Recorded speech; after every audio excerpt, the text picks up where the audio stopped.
Hey everyone, it's Friday night and I've got another list of this week's best for you. That's right. It's time for the shit list. Let's see, what do we got? We got another New York City career criminal. This getting off easy, this time with murder. We got Chris Cuomo saying some really dumb stuff. He's on the list. Colorado, the entire state's on my list, but I'm just going to talk about one particular radical move that they're making against children and Christians yet again. And the Department of Homeland Security is on the list, but not for the reason you might think. Let's get right to it. Start with New York City, January 2nd in Harlem. There's a bodega. This guy, Ray Hodges, he's a mailman. He's on his lunch. He goes into the bodega and is standing in line at the deli counter. And then this one, Jaya Cruz, is a man who thinks he's a woman. He walks in. He cuts Hodges in the line. They get into it. Hodges takes off his jacket and like they're gonna get into it. And then Cruz stabs Hodges multiple times. As Hodges was stumbling and falling down, a witness heard Cruz say he deserved it. So this is over who gets to order their sandwich first. And now somebody has been stabbed and is laying on the bodega floor dying. This is how fast things get escalated, right? Something that should have been nothing has now turned into a man laying on the ground. Sadly, this man, father of two, Ray Hodges, died.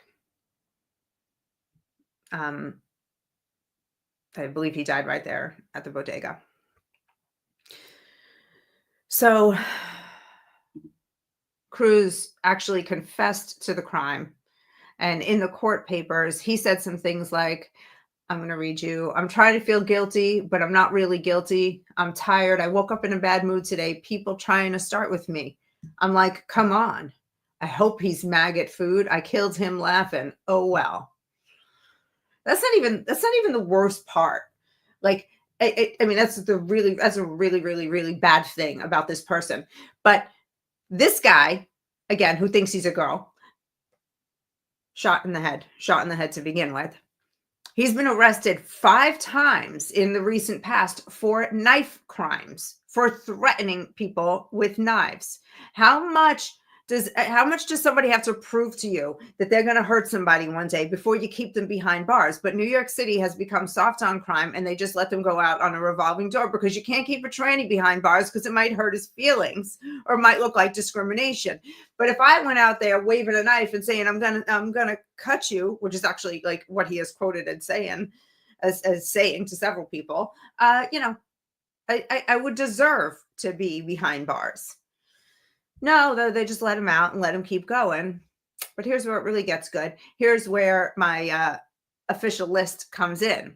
So the judge is this guy named Gregory Carro. He's been a judge for 3 decades in New York. And he has a reputation, supposedly, for being tough on crime. Well, if that reputation is true, it has this week been completely destroyed. He gave Cruz 15 years for stabbing someone to death in a bodega, completely ignoring that this person has walked around waving knives around before, and gave him 15 years because he confessed and he was agreeable. Even though he said he's happy he did it, he deserved it. Somebody messed with him that day. I was just in a bad mood. What are you going to do? You know how many days I wake up in a bad mood and manage to not stab anybody? Anyway. So he's not a tough guy. So congratulations, Judge Carro. You have made the top of the list. And it's a couple of other funny little things about this. This guy, Cruz, is trying to get himself put into a women's prison. So I believe any of the women that are in there are most likely guilty of some crime and deserve to be there, but they do not deserve to be in there with a knife-wielding man who thinks he's a woman. This is a complete maniac. And I am tired of pretending that this is normal. And all of these trans crimes that we see from one small percent of the population aren't a real problem in American culture. I'm not pretending. This guy deserves life in prison. He got 15 years, and the poor postman's family is hysterical over it. They are horrified. You can hear my dog barking in the background. He's mad too. Funny little fun fact about this judge, Gregory Carro, is that he's actually also the judge on the New York state case against Luigi Mangione, who, as you remember, a few months ago killed the United Healthcare CEO on the street in New York in cold blood. So let's see, is he just softening up now on the tranny, and now he's going to maybe go soft on Mangione too? This is it. This is very, very bad. All right, who's number 2 on the list? It is the state of Colorado.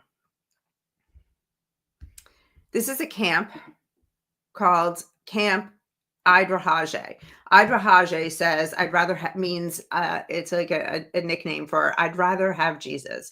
For 77 years, this camp has operated in Colorado, bringing children, Christian children, closer to God, teaching them godly biblical principles during summer camp. And they do some winter camps too. They've been fine. Now the Colorado Department of Early Childhood has a new policy that says that they have to let anybody of any sex into any bathroom, into any sleeping quarters, into any showers. And they are restricting the camp's license until they agree to do that. Now, this is a Christian camp who believes, as I do, what we were taught in the book of Genesis, that God created man and woman for a particular purpose. They should not, by any stretch, be able to be forced into this tranny madness that is not only against their religion, it is unsafe, and we've seen it in 1,000 possible ways, like just above with New York. So, of course, the camp filed a religious exemption, and they're trying, and they were turned down by these two ladies. Look at how happy they are. They're Lisa Roy is one of them, and the other one is named Carin Rosa. And I'd like to congratulate them for making the list, because they turned down the camp's religious exemption, which is most likely going to make it up to the Supreme Court, because this is a clear civil rights violation, a clear violation of religious liberties, which are granted to us in the Constitution. The good news here is that the Alliance Defending Freedom, which is this really amazing Christian conservative law firm. They have offices around the country, and they're going around and they're fighting lunatics like these two here, who are trying to infringe upon people's religious rights, parental rights, civil liberties. It's disgusting. I mean, imagine you're running a Christian camp, and then you got to because what happens when you do that?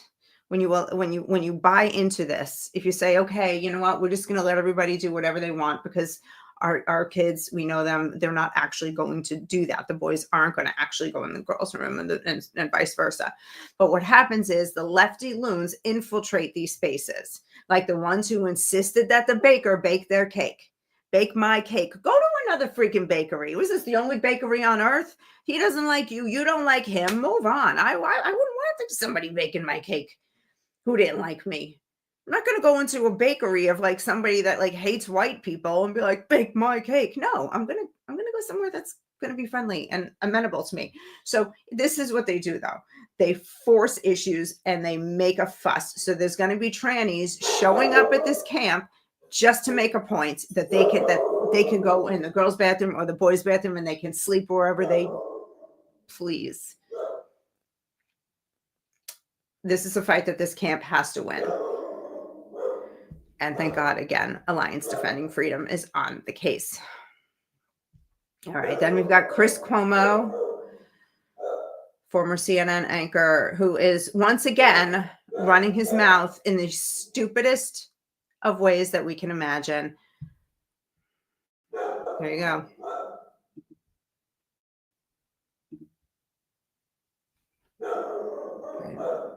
And controversies that are completely, I'm going to start. The division is almost exclusively manufactured. We are fighting over culture issues and controversies that are completely made up. We divide this country over a single homicide. of somebody, and it's absolutely wrong. What happened to Laken Riley is horrible. It's one too many, any way you want to look at it. But it is also an artificial issue. We have crime issues in this country. Our homicide problem is not from illegal immigrants, okay? All right, he just called the issue of illegal immigration and Laken Riley being one of the poster children for, getting rid of illegal immigrants, an artificial issue. This man is either completely possessed by demons, or he is willfully ignorant, or he is that stupid and uninformed that he should not have a platform anywhere at any time. So here's the thing. Gosh, I don't even know where to begin. So he was saying we're divided over artificial issues. I would agree with him on racism, which the Democrats did, because racism was almost dead. And then they came in and they were like, no, don't you die on me. And they revved it up and they pumped it full of blood and they got it going again. They revived racism. That was an artificial issue. George Floyd burned cities down over Floyd. But, Laken Riley is an artificial issue. Illegal immigration is an artificial issue. No, it's not. It is a very real issue. It was very real when Jocelyn Nungray died. Nungray, 12 years old, kidnapped by 2 illegal aliens from Venezuela, beaten, raped, strangled to death, and tossed in a ravine. Or Travis Wolf, 12-year-old boy, who died after an illegal alien was driving drunk and crashed into his car while he was in the car with his parents, and he didn't survive. Scott Miller, killed by another illegal alien on the road. Rachel Morin, raped and murdered by an illegal alien, and her 5 children have to live without their mother. I could do this all day, because every single day, even now with all the ICE operations, we are still hearing stories of Americans and other illegals being raped, robbed, and murdered by illegal aliens. This is not an artificial issue, Chris.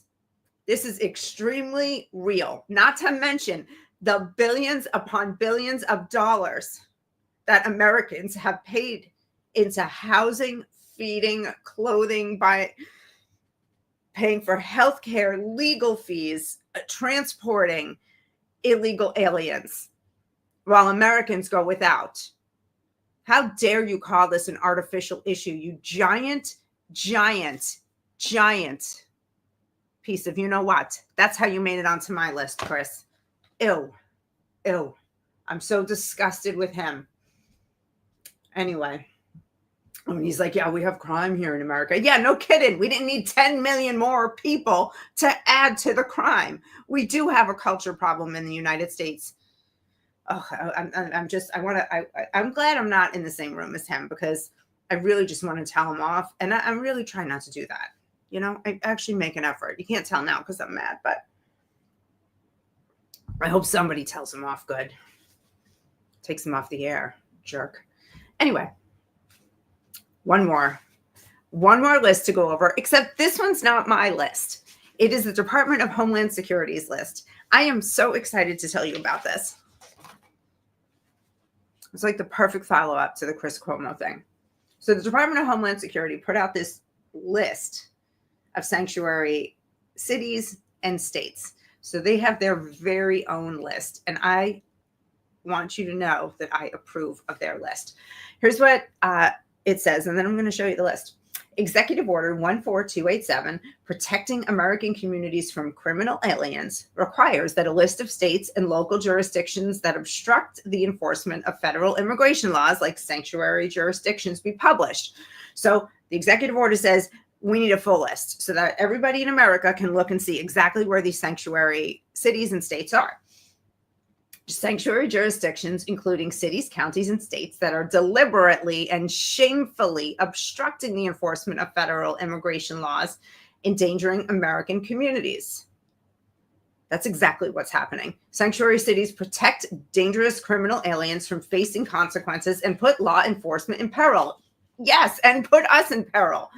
The list below was created to identify sanctuary jurisdictions, which are determined by factors like compliance with federal law enforcement, or rather non-compliance, information restrictions, like not providing information when they have an illegal alien in custody, and not, like not honoring, ICE detainer requests and things like that, and legal protections for illegal aliens, like cities like Boston, where they're providing free legal services for illegals. Like, people there can't afford anything. I mean, yeah, the rich white elitists can, but the regular average Joes there can't. They can't move. They can't buy a house. They can't go on vacation because they pay such high taxes to cover all this stuff, legal fees for illegal aliens. Get bent. Anyway, let me show you this. Let me show you this website. So this list is extremely useful for nut jobs like me who like this stuff. Okay, here we go. All right, here's the website. So the sanctuary jurisdiction list. It has every state and city where there's a sanctuary, an official sanctuary policy. So here, obviously, click on California. You can see state itself identifies as a sanctuary jurisdiction, and then all the counties underneath, which looks like pretty much every county, and all the cities in California. California is off the rail. Oh my goodness. Colorado, let's see what they're doing, because they're nuts. Oh, to no surprise, self-identifying as a sanctuary jurisdiction.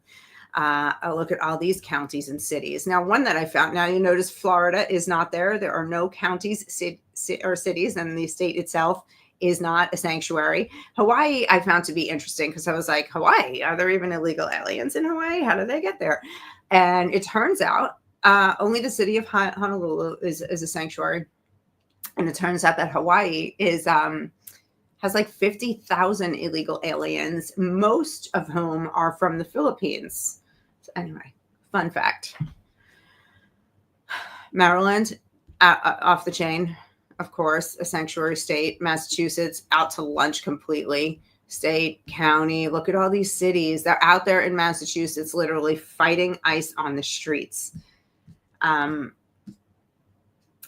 pretty, I'm pretty impressed with their commitment to be sanctuaries, but when I'm watching all these videos of the Department of Homeland Security going in and rounding people up in all of their sanctuaries, they're obviously not very good at being sanctuaries.